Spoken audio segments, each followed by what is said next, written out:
इस नए सफर में सबका स्वागत है।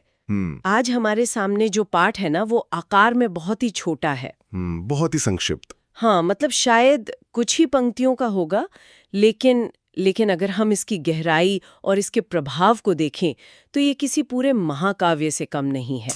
बिल्कुल सही कहा। आज हम जिस विषय पर बहुत गहराई से चर्चा करने वाले हैं वो है किष्किंधा कांड का एक बहुत ही खास हिस्सा, विशेष रूप से मित्रता, खोज और बाली के वध वाला प्रसंग। और हमारे पास इस घटना का जो अंश है वो बहुत ही सघन है, मतलब बहुत ही शक्तिशाली। एकदम। और आज की हमारी इस चर्चा का जो मुख्य उद्देश्य है, मतलब हमारा जो मिशन है आज, वो ये समझना है कि कैसे केवल एक घटना, यानी राम के धनुष से निकला एक बाण एक साथ तीन बहुत बड़ी चीजों को साध लेता है। न्याय, एक बहुत बड़ा राजनीतिक बदलाव और सबसे हैरानी की बात, आध्यात्मिक मुक्ति। ये कोई आम घटना नहीं है। बिल्कुल नहीं। ये सिर्फ युद्ध के मैदान की कोई आम लड़ाई नहीं है। ये सत्ता, सही गलत की पहचान और इंसानी चेतना के अंतिम सत्य की एक बहुत ही गहरी तस्वीर है। तो चलिए इसे विस्तार से समझते हैं। इस प्रसंग की शुरुआत ही ना एक बहुत ही नाटकीय दृश्य से होती है। हाँ, वो दृश्य बहुत ही प्रभावशाली है। कथा में बताया गया है कि कैसे राम ने धनुष उठाया और केवल एक बाण से शक्तिशाली वानर राज बाली को जमीन पर गिरा दिया। ये दृश्य अपने आप में बहुत कुछ सोचने पर मजबूर करता है। मैं तो पढ़कर ही हैरान रह गई थी। यहाँ जो सबसे आकर्षक है वो ये है कि इस पूरी घटना को किसी आम लड़ाई या अपनी ताकत दिखाने के मौके के तौर पर नहीं लिखा गया है। बिल्कुल। अगर हम शुरुआत की पंक्तियों को ही ध्यान से देखें तो वहां साफ लिखा है, बाली के अन्याय का अंत करने राम ने धनुष उठाया। अन्याय का अंत। हाँ, और ये अपने आप में एक बहुत बड़ा वैचारिक रुख है। मतलब धनुष उठाने का कारण कोई निजी गुस्सा या बदला लेना नहीं था। ये बात मुझे भी बहुत बहुत ज्यादा सोचने वाली लगे। अक्सर जब हम महाकाव्यों की बात करते हैं ना, तो बड़े बड़े युद्ध याद आते हैं। अरे हाँ, हमारे दिमाग में हजारों तीरों के चलने, महीनों तक चलने वाले युद्ध और बहुत बड़े टकराव की तस्वीर बनती है। लेकिन यहाँ कहानी कुछ और ही कह रही है। बिल्कुल कुछ और। यहाँ लिखा है कि बाली के अन्याय का अंत करने के लिए धनुष उठाया गया, न कि सिर्फ बाली को हराने के लिए। और यही वो बारीक फर्क है जो इस ग्रंथ को महान बनाता है। एक तरह से देखा जाए तो ये युद्ध की नहीं बल्कि न्याय की घोषणा है। सही कहा। और इसके तुरंत बाद जो बात आती है वो तो और भी हैरान करती है। एक ही बाण वाली बात। हाँ, एक ही बाण से वानर राज को धराशायी कर गिराया। मुझे इस एक ही बाण वाली बात ने सच में रोक लिया। मैं सोच रही थी कि क्या ये सिर्फ ताकत को बढ़ा चढ़ाकर बताने का तरीका है या इस एक बाण का कोई गहरा मतलब है। मैं कहूंगा कि ताकत तो अपनी जगह है ही, लेकिन इसका जो दार्शनिक नजरिया है वो इससे कहीं आगे जाता है। अच्छा, वो कैसे? ये जो एक ही बाण है, असल में ये अचूकता और न्याय के पक्के इरादे का प्रतीक है। जब अन्याय इतना बढ़ जाए कि धर्म को खुद दखल देना पड़े तो वहां किसी लंबे संघर्ष की गुंजाइश नहीं बचती। मतलब कई कोशिशों की जरूरत नहीं होती। बिल्कुल। वो दखल अपने आप में पूरा और अचूक होता है।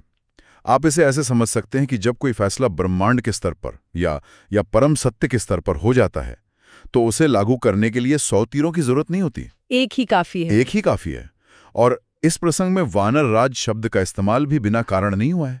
हाँ, मैंने भी गौर किया। वानर राज मतलब यहाँ सिर्फ एक व्यक्ति की बात नहीं हो रही है। बिल्कुल। उसे सिर्फ बाली नहीं कहा गया है। वानर राज कहने का मतलब है कि जो शख्स जमीन पर गिरा है वो महज एक योद्धा नहीं है, वो एक सत्ता है। हाँ, वो एक पूरी सत्ता है, एक शासक है। जब कोई इतना शक्तिशाली वानर राज गिरता है तो वो सिर्फ एक जीवन का अंत नहीं होता, वो एक पूरे युग का अंत होता है। उस एक बाण ने एक पुरानी अन्याय पर खड़ी व्यवस्था को जड़ से उखाड़ दिया है। ये बात तो है। धराशाही कर गिराया, इन शब्दों को सुनते ही ऐसा लगता है जैसे सत्ता का सारा गुरूर, सारा अहंकार, हाँ, सारा अहंकार एक झटके में मिट्टी में मिल गया हो। जो कल तक सबसे शक्तिशाली राज था, जिसे कोई हरा नहीं सकता था, वो एक पल में भूमि पर आ गिरा। लेकिन इससे मेरे मन में एक सवाल उठता है। क्या? जब भी कोई इतना बड़ा और ताकतवर शासक अचानक से सत्ता से हटता है या गिरता है तो एक खालीपन आ जाता है, एक तरह की अफरा तफरी मचने का डर रहता है। बिल्कुल, एक पॉलिटिकल वैक्यूम बन जाता है। तो इसके बाद क्या होता है? यहीं पर यह पाठ हमें घटना के तुरंत बाद के नतीजों की तरफ ले जाता है। और सच कहूं तो ये हिस्सा किसी भी राजनीतिक बदलाव की सबसे सटीक तस्वीर पेश करता है। आगे लिखा है, सुग्रीव को मिला न्याय और मिला किष्किंधा का राज। ये एक बहुत बड़ा आहा मोमेंट है।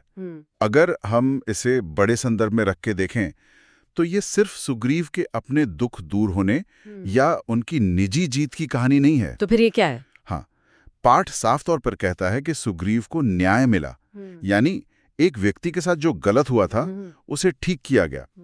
लेकिन दिलचस्प बात यह है कि ये न्याय केवल एक व्यक्तिगत राहत बनकर नहीं रह गया। सुग्रीव को राज भी तो मिल गया। बिल्कुल, सुग्रीव को न्याय मिलने के साथ ही राजनीतिक जिम्मेदारी भी दे दी गई और मिला किष्किंधा का राज।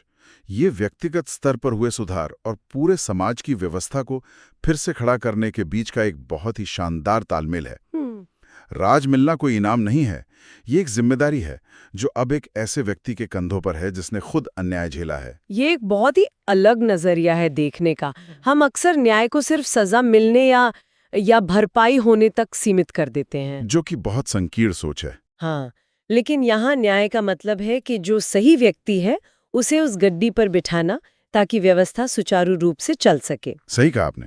और इसके ठीक बाद की पंक्ति इस पूरे राजनैतिक बदलाव को एक बहुत ही ऊंचे सामाजिक और नैतिक स्तर पर ले जाती है। पंक्ति कुछ इस तरह है, अधर्म का नाश हुआ, सुधरा वानर वंश का आज। बहुत ही गहरी बात है ये। मुझे भी ये हिस्सा बहुत ही प्रभावशाली लगा, लेकिन मैं इसे थोड़ा और समझना चाहती हूँ। यहाँ न्याय केवल सुग्रीव तक सीमित क्यों नहीं रहा? ये पूरे वानर वंश तक कैसे फैल गया? देखिए, ये एक बहुत ही बुनियादी सवाल है कि एक राजा या शासक का आचरण उसके पूरे समाज पर क्या असर डालता है।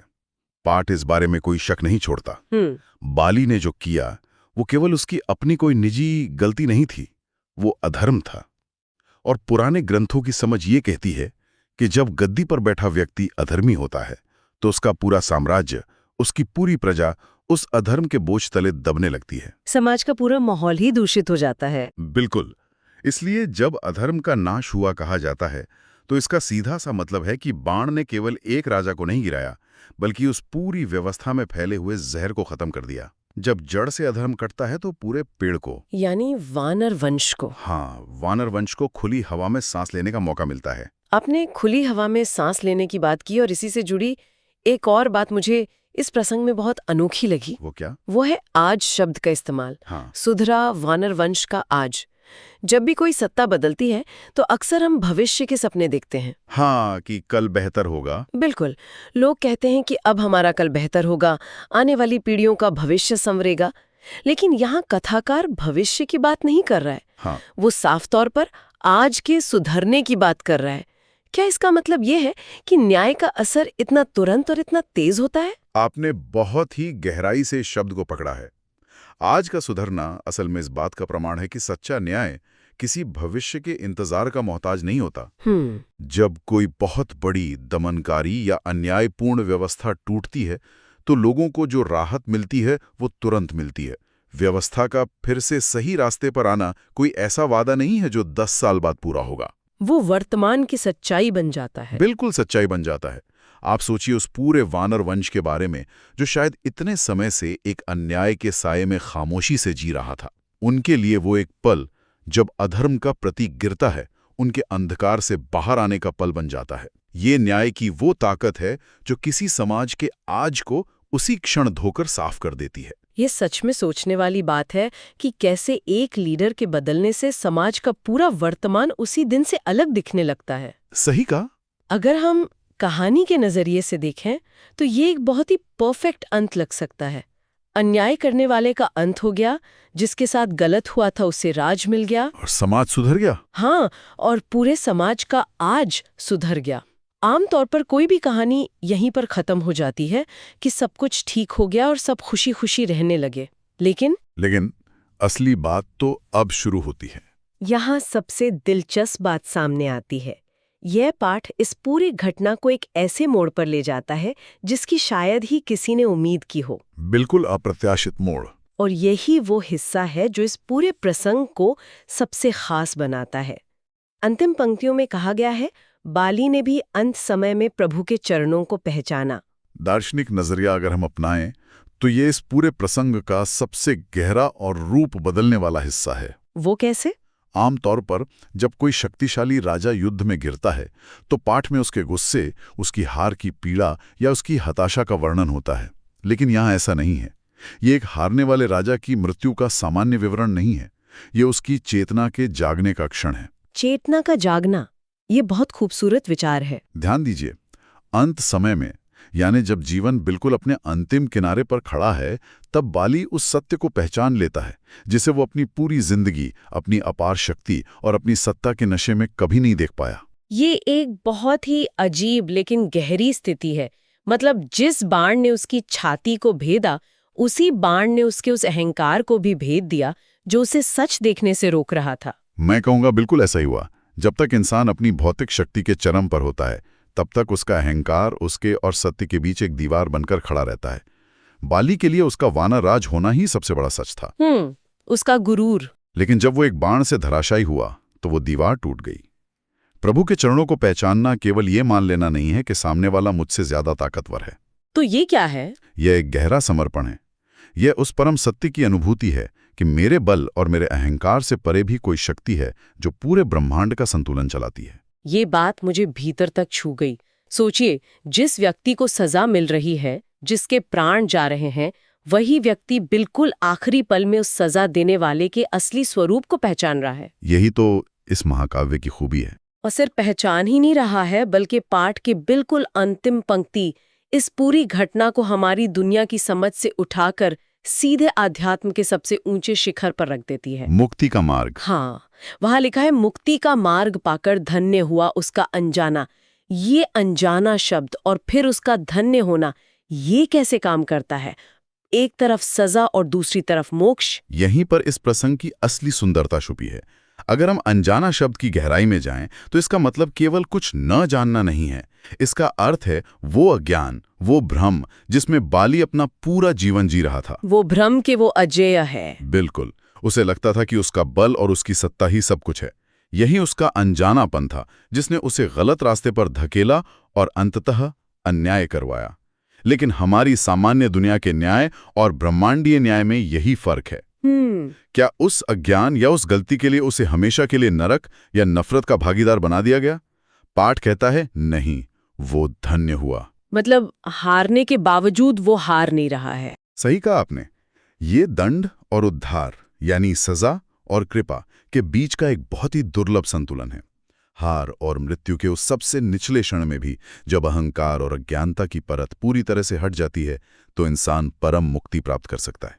बाण ने शरीर का अंत किया, लेकिन सत्य की पहचान ने आत्मा को मुक्त कर दिया। बिल्कुल, आत्मा आजाद हो गई। अगर हम इन सभी कड़ियों को जोड़ें तो ऐसा लगता है कि वो एक अकेला बाण वास्तव में 3 बहुत ही अलग-अलग स्तरों पर एक साथ काम कर रहा था। हाँ, एक ही समय पर। पहला स्तर भौतिक था, जहां उसने एक बहुत बड़े अन्याय का उसी क्षण अंत कर दिया। दूसरा स्तर सामाजिक था, जहां सुग्रीव को राज मिला और पूरे वानर वंश के धर्म और उनके आज को सुधार दिया गया। और तीसरा स्तर जो सबसे ज्यादा चौंकाने वाला है, वो आध्यात्मिक था, जहां उसने उस अपराधी को ही मुक्ति का रास्ता दिखा दिया। ये एक ऐसा कदम था जो सजा भी दे रहा था और उसी वक्त कृपा भी कर रहा था। और यही वो बात है जो हमारे इन प्राचीन ग्रंथों को इतना खास बनाती है। वे मानवीय रिश्तों, समाज की उलझनों और एक बहुत ही ऊंचे स्तर के न्याय को बेहद सरलता से हमारे सामने रख देते हैं। बिल्कुल। ये प्रसंग हमें एक बहुत बड़ा सबक देता है। जो चीज भौतिक स्तर पर या दुनिया की नजरों में पूरी तरह से विनाश या मृत्यु दिखाई देती है, वही चीज आध्यात्मिक स्तर पर किसी का सबसे बड़ा मोक्ष या निर्माण हो सकती है। बहुत गहरी बात है ये। बाली का जमीन पर गिरना असल में उसके अहंकार का गिरना था। और मजेदार बात यह है कि यही गिरना उसके लिए ऊपर उठने का यानी मुक्ति का मार्ग बन गया। ये सच में नजरिया बदल देने वाली बात है। आज की इस पूरी चर्चा को अगर हम एक जगह समेटने की कोशिश करें, तो इस बहुत ही छोटे से पाठ ने हमारे सामने एक विशाल तस्वीर खींच दी है। बिल्कुल खींच दी है। हमने देखा कि कैसे न्याय की स्थापना के लिए किसी व्यक्तिगत गुस्से की नहीं, बल्कि एक स्पष्ट और अचूक इरादे की जरूरत होती है। राम का धनुष उठाना उसी व्यवस्था को सीधा करने का प्रतीक था। सुग्रीव के नजरिए से देखें तो न्याय सिर्फ अपना हक वापस पाना नहीं है, बल्कि उस हक के साथ आने वाली राजनीतिक जिम्मेदारी को संभालना है। वानर वंश के नजरिए से ये एक सामाजिक सुधार का क्षण था, जहां भविष्य के झूठे वादों की जगह उनका आज सुधर गया। और सबसे आखिर में बाली के लिए भी। हाँ, स्वयं बाली के लिए, जो इस पूरी कहानी में अन्याय करने वाला पक्ष था। ये हार भी आध्यात्मिक शांति और मुक्ति का एक ऐसा रास्ता बन गई जिसकी उसने कभी कल्पना भी नहीं की होगी। और यही कारण है कि ये कहानी आज भी इतनी प्रासंगिक है। ये हमें ये सोचने पर मजबूर करती है कि सच्चा न्याय हमेशा केवल जीतने वाले का ही भला नहीं करता। सही बात है। अगर वो न्याय पूरी तरह से सत्य और धर्म पर टिका हो तो वो हारने वाले को भी उसके अपने अज्ञान और अहंकार के जाल से आजाद कर सकता है। बिल्कुल। इस चर्चा ने न्याय, दंड, समाज और अंतिम उद्धार के बीच जो एक गहरा और अटूट रिश्ता है, उसे समझने का एक नया रास्ता दिया है।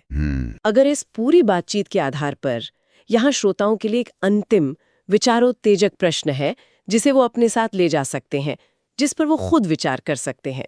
मैं सुनने के लिए बहुत उत्सुक हूँ। अगर जीवन के बिल्कुल अंतिम क्षणों में सब कुछ हार जाने के बाद भी सत्य की पहचान हो जाने से किसी को मुक्ति और परम शांति मिल सकती है, तो फिर हमारे रोजमर्रा के जीवन में सफलता और विफलता के वास्तविक मायने क्या है? बहुत ही गहरा सवाल है। क्या ये संभव है कि जिस हार को हम अपनी जिंदगी की सबसे बड़ी विफलता मानते हैं, उसी के ठीक पीछे हमारी सबसे बड़ी आध्यात्मिक जीत या हमारा सबसे बड़ा सबक छिपा हो? इस विचार के साथ इस विस्तृत चर्चा को यहीं विराम देते हैं। इस गहरे सफर में हमारे साथ जुड़ने के लिए सबका बहुत बहुत धन्यवाद।